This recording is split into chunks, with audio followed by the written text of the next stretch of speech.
다섯 가족 여러분 평안하십니까? 우리 지난 주일에 삶으로 빈자리를 채워야 한다 이 말씀 들었습니다. 하나님께서 우리 신앙을 자라나게 하시는 세 가지 방법이 있다 했죠. 버리게 하시고, 살게 하시고, 기다리게 하시고. 여러분, 버림과 삶과 기다림. 그런데 우리가 버리는 것으로 멈추면 안 돼요.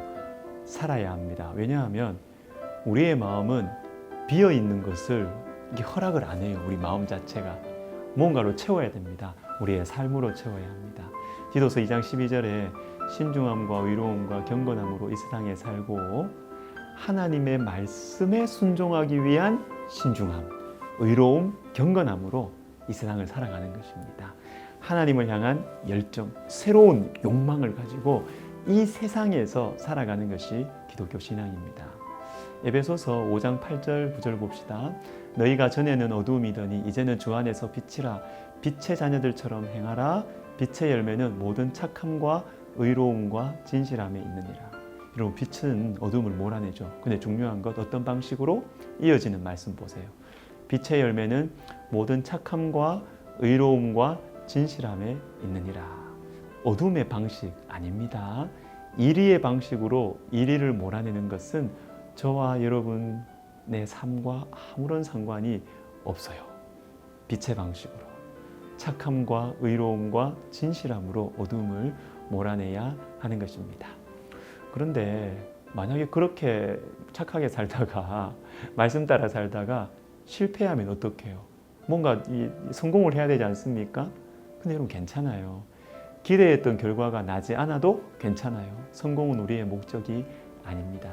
말씀도 빛의 자녀들처럼 행하라고 하셨지 무엇을 이루어내라 이렇게 하지 않으셨습니다. 빛의 자녀들처럼 행하는 자체, 이것이 우리의 목적입니다.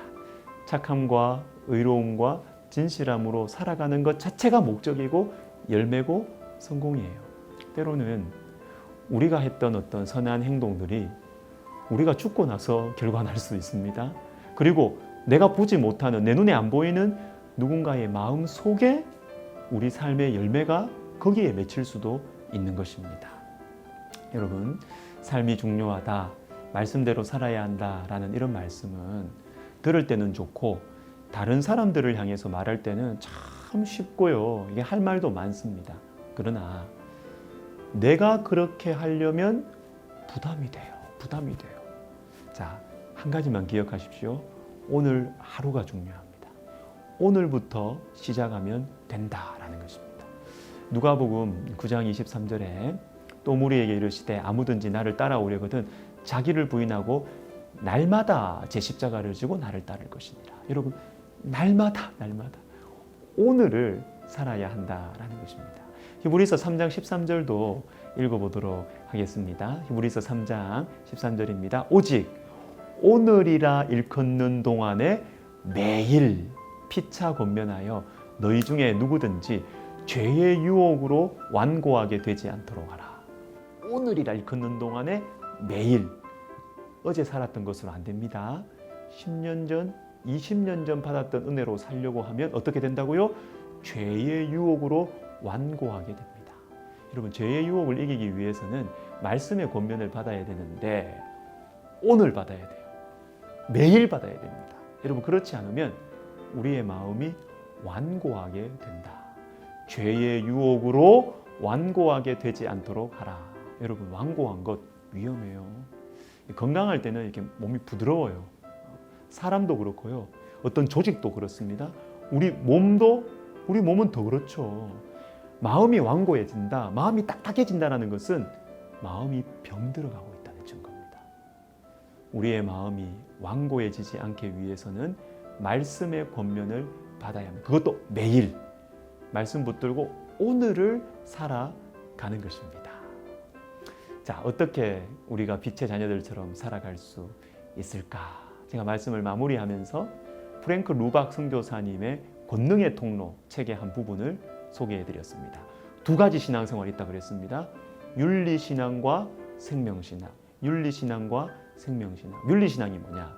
예수님은 과거에 사신 훌륭한 선생님, 훌륭한 위인이니까 예수님 착처럼 착하게 살고 의롭게 살자. 맞습니다.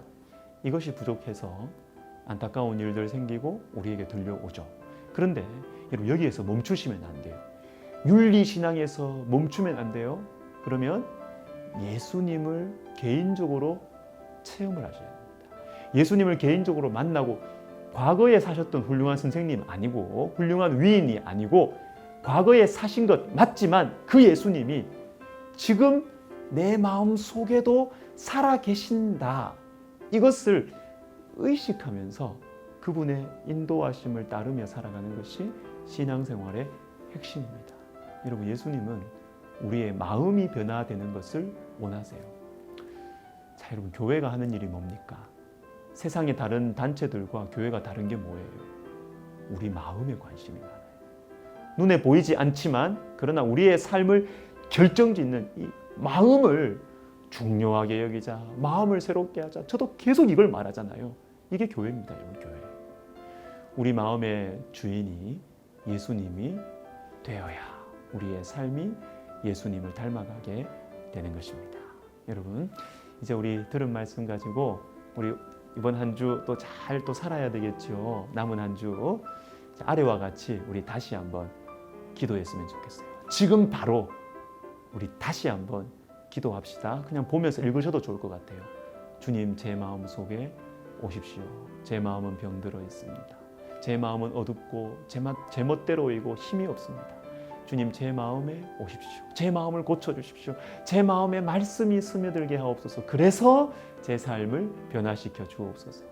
아내에게 남편에게 하는 제 말과 행동, 자녀들 앞에서의 제 삶, 직장에서의 제 삶을 제 마음을 변화시켜 주심으로 제 삶을 변화시켜 주시옵소서. 여러분 이거 지금 바로 지금 기도했으면 좋겠어요. 주님의 평안이 여러분의 마음과 생각을 지키시기를 바랍니다. 사랑하고 축복합니다.